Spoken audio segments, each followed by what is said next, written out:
नमस्कार विद्यार्थी मित्रांनो, HD नॉलेज क्विस्ट या यूट्यूब चॅनलमध्ये आपल्या सर्वांचे सहर्ष स्वागत. या आजच्या व्हिडिओमध्ये आपण इयत्ता 8वी NMS व इयत्ता 7वी RTS या स्पर्धा परीक्षांच्या दृष्टिकोनातून विचारले जाणारे समाजशास्त्रावरील महत्त्वपूर्ण प्रश्न आज आपण पाहणार आहोत. चला तर मग आपण प्रश्नांना सुरुवात करूया. प्रश्न क्रमांक 1, पुढीलपैकी कोणते इतिहासाचे साधन नाही? तर या पर्यायांपैकी प्रश्नाचं बरोबर उत्तर आहे पर्याय क्रमांक 3, अलिखित साधने ही इतिहासाची साधने नाहीत. पुढचा प्रश्न पाहूया. प्रश्न क्रमांक 2, पुढीलपैकी कोणत्या साधनाचा मौखिक साधनामध्ये समावेश होतो? पर्याय क्रमांक 1, खलिते, 2, तवारिखा, 3, चैत्य, 4, मिथके. यामध्ये खलिते, तवारिखा ही लिखित साधने आहेत, तर चैत्य हे भौतिक साधन आहे. पर्याय क्रमांक 4, मिथके हे आपल्या प्रश्नाचं बरोबर उत्तर होईल. पर्याय क्रमांक 4 हे मौखिक साधन आहे. पुढचा प्रश्न पाहूया. प्रश्न क्रमांक 3, खालीलपैकी किल्ल्याचा मुख्य प्रकार कोणता नाही? किल्ल्यांच्या मुख्य प्रकारांपैकी गिरिदुर्ग, जलदुर्ग, भुईकोट ही किल्ल्याचे मुख्य प्रकार आहेत आणि म्हणून पर्याय क्रमांक 3, हवा महल हे या प्रश्नाचं बरोबर उत्तर होईल. हवा महल हा किल्ल्याचा मुख्य प्रकार नाही. पुढचा प्रश्न पाहूया. प्रश्न क्रमांक 4, पुढीलपैकी बरोबर विधान कोणते? अविधान आहे, व्यक्ती व समाज इतिहासाचे महत्त्वाचे घटक आहेत.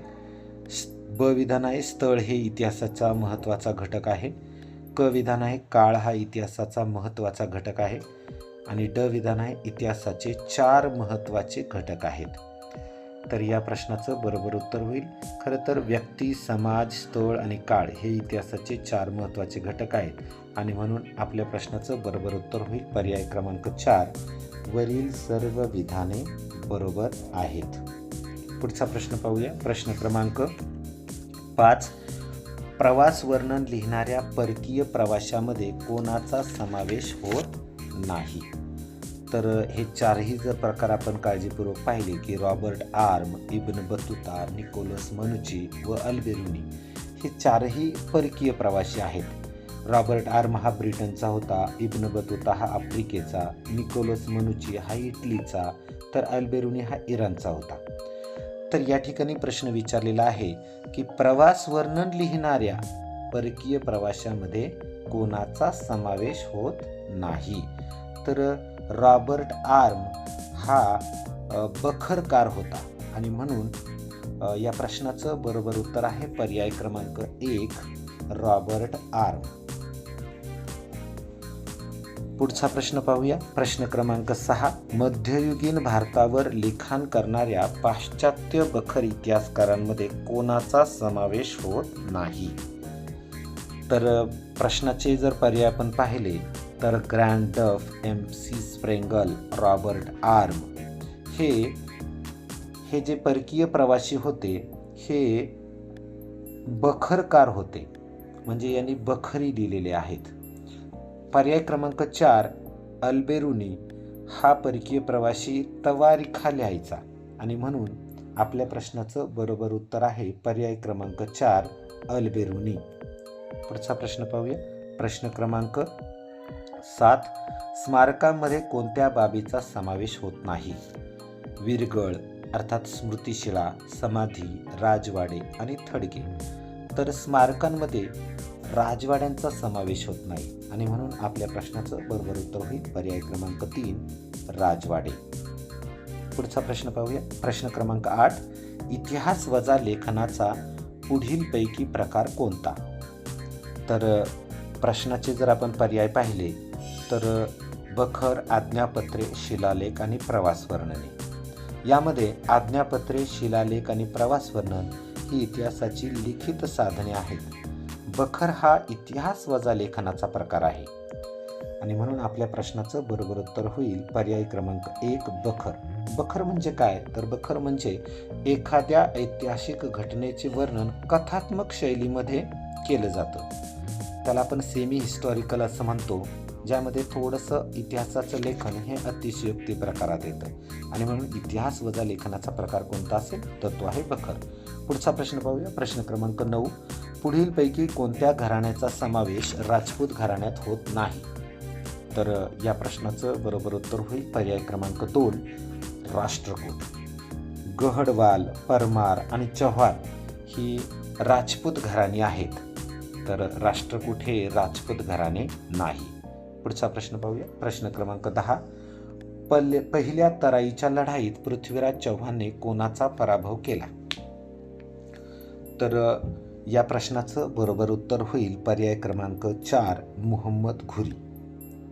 पृथ्वीराज चव्हाण आणि मुहम्मद घुरी यांच्यामध्ये पहिली तराईची लढाई झालेली होती आणि ज्यामध्ये पृथ्वीराज चव्हाणने या मुहम्मद घुरीचा पराभव केलेला होता. सन 1191 मध्ये ही लढाई झालेली होती, म्हणून प्रश्नाचं बरोबर उत्तर होईल पर्याय क्रमांक 4, मुहम्मद घुरी.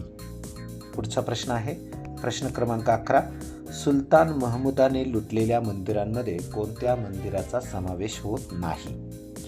पर्याय जर आपण काळजीपूर्वक पाहिले तर आपल्या लक्षात येईल की मथुरा, वृंदावन, सोमनाथ ही उत्तर भारतातील मंदिर आहेत. जगन्नाथपुरी हे दक्षिण भारतातील मंदिर आहे. सुलतान महमूदाने लुटलेल्या मंदिरांमध्ये जगन्नाथपुरी या मंदिराचा समावेश नाही, म्हणून प्रश्नाचं बरोबर उत्तर होईल पर्याय क्रमांक 4, जगन्नाथपुरी. पुढचा प्रश्न पाहूया. प्रश्न क्रमांक 12. चुकीची जोडी ओळखून योग्य पर्याय निवडा. अ जोडी आहे वऱ्हाडची इमादशाही, आ अहमदनगरची निजामशाही, ई गोवळकोंड्याची आदिलशाही आणि ई बिदरची बरीदशाही. यामध्ये प्रश्नाचं बरोबर उत्तर जर आपण पाहिलं तर पर्याय क्रमांक ई हा चुकीचा वाटतो. गोवळकोंड्याची आदिलशाही हा पर्याय चुकीचा आहे आणि म्हणून या प्रश्नाचं बरोबर उत्तर आहे पर्याय क्रमांक 3, ई. पुढचा प्रश्न पाहूया. प्रश्न क्रमांक 13. राजसत्ता व राजधानी यांची चुकीची जोडी ओळखा. अ जोडी आहे विजयनगर हम्पी, ब जोडी आहे बहमनी गुलबर्गा, क जोडी आहे यादव देवगिरी आणि ड जोडी आहे मुघल अहमदनगर. तर या ठिकाणी या राजसत्ता आणि राजधान्यांच्या जोड्यांमध्ये पर्याय क्रमांक 4, मुघल आणि अहमदनगर ही जोडी चुकीची आहे. तर मुघलांची राजधानी होती दिल्ली. या ठिकाणी ही जोडी चुकीची आहे आणि म्हणून प्रश्नाचं बरोबर उत्तर होईल पर्याय क्रमांक ड. चला पुढचा प्रश्न पाहूया. प्रश्न क्रमांक 14. यादव राजवटीचे पुढीलपैकी कोणते वैशिष्ट्य नाही? तर यामध्ये या प्रश्नाचं बरोबर उत्तर पाहूया आपण. यादव राजवटीचं वैशिष्ट्य जर आपण पाहिले तर त्यामध्ये मराठी भाषेचा विकास हा यादव राजवटीमध्ये झालेला आहे. मराठी साहित्याचा सुवर्ण काळ याच काळाला म्हटलं जातं आणि याच काळामध्ये वारकरी संप्रदायाचा उदय सुद्धा झालेला होता पहा. परंतु पर्याय क्रमांक 2 राजधानी हम्पी असं म्हटलेलं आहे. तर हम्पी ही विजयनगरची राजधानी होती आणि म्हणून पर्याय क्रमांक 2 हा चुकीचा पर्याय आहे. हे यादव राजवटीचे वैशिष्ट्य नाही आणि म्हणून पर्याय क्रमांक 2 हे आपल्या प्रश्नाचं बरोबर उत्तर होईल. पुढचा प्रश्न पाहूया. प्रश्न क्रमांक 15. मेवाडच्या अस्तित्वासाठी अकबराशी कोणी संघर्ष चालू ठेवला? या प्रश्नाचं बरोबर उत्तर आहे महाराणा प्रताप. पर्याय क्रमांक 1 आपल्या प्रश्नाचं बरोबर उत्तर होईल. पुढचा प्रश्न पाहूया. इतिहासाच्या पाठ क्रमांक 3 व 4 वर आधारित पुढचे 15 प्रश्न आपण पाहूया. प्रश्न क्रमांक 1. चुकीची जोडी ओळखा. यामध्ये पर्यायी जोडी आहे पहिली बसवेश्वर कर्नाटक, 2 जोडी आहे मीराबाई मेवाड, तिसरी आहे चैतन्य महाप्रभू बंगाल आणि चौथी जोडी आहे चक्रधर स्वामी आसाम. तर या जोड्यांमध्ये पर्याय क्रमांक 4 हे आपल्या प्रश्नाचं बरोबर उत्तर होईल. चुकीची जोडी आहे. चक्रधर स्वामी हे कुठले होते? तर महाराष्ट्राचे होते आणि म्हणून या प्रश्नाचं बरोबर उत्तर होईल पर्याय क्रमांक 4 चक्रधर स्वामी आसाम. पुढचा प्रश्न पाहूया. प्रश्न क्रमांक 2. पुढीलपैकी कोण भक्ती चळवळीशी संबंधित नाही? तर मन्मथ स्वामी, मीराबाई, चक्रधर स्वामी आणि संत कबीर यापैकी चक्रधर स्वामी हे या प्रश्नाचं बरोबर उत्तर होईल, कारण चक्रधर स्वामी यांनी महानुभव पंथाची स्थापना केलेली आहे. तर मन्मथ स्वामी, मीराबाई आणि संत कबीर हे भक्ती चळवळीशी संबंधित आहे आणि म्हणून प्रश्नाचं बरोबर उत्तर आहे पर्याय क्रमांक 3. पुढचा प्रश्न पाहूया. कृष्ण भक्तीची रसाळ गीते या मुस्लिम संतांनी लिहिली. या प्रश्नाचं बरोबर उत्तर आहे पर्याय क्रमांक 1 संत रसखान. ख्वाजा मोइनुद्दीन चिश्ती, शेख निजामुद्दीन हे सुफी संत होते.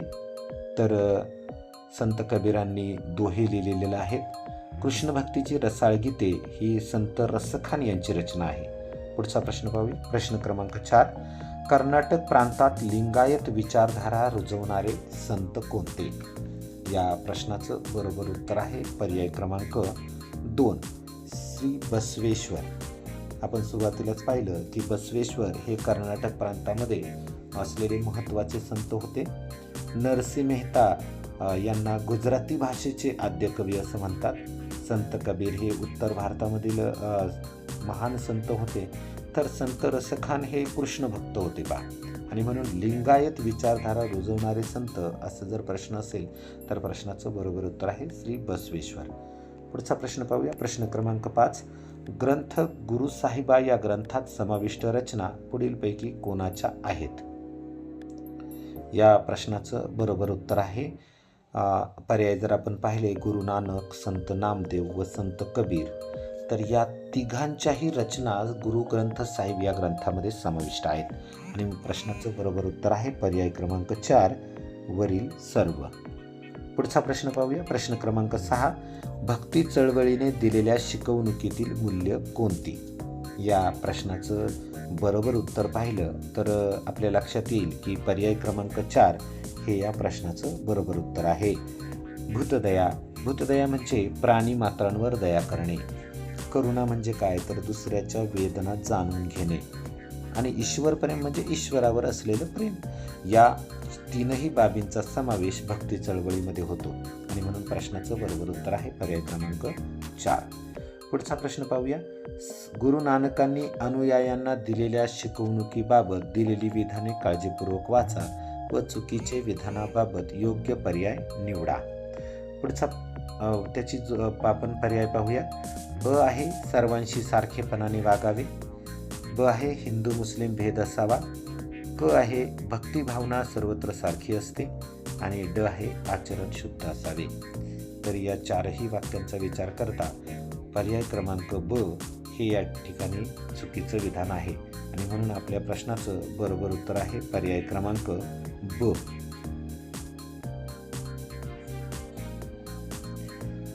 पुढचा प्रश्न पाहूया. प्रश्न क्रमांक 8 संत बसवेश्वर यांनी कोणत्या भाषेतून शिकवण दिली?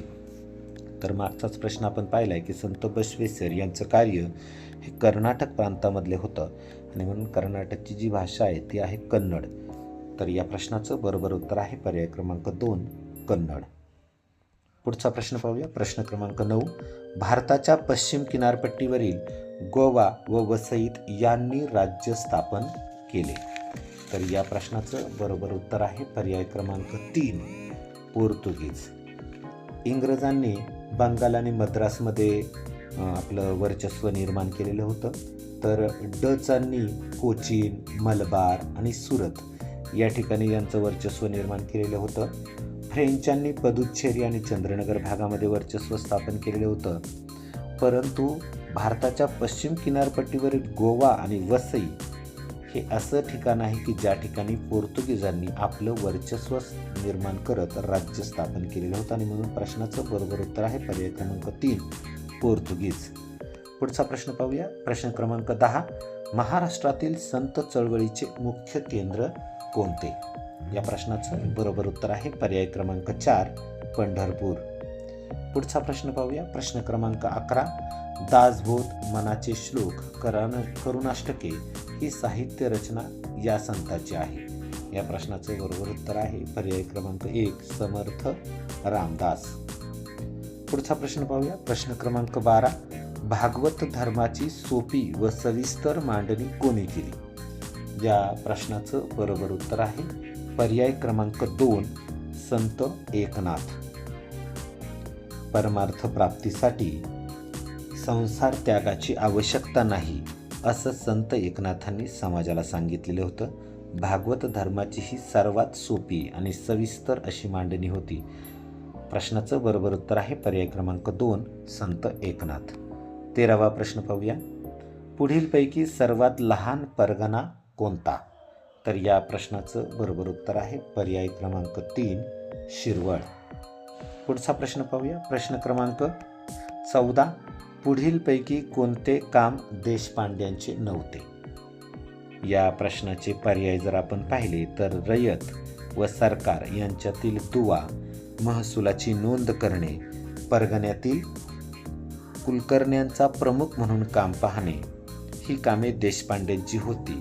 परंतु पर्याय क्रमांक 4 गावात पेठ बसवणे हे काम देशपांड्यांचे नव्हते आणि म्हणून आपल्या प्रश्नाचं बरोबर उत्तर आहे पर्याय क्रमांक 4 गावात पेठ बसवणे.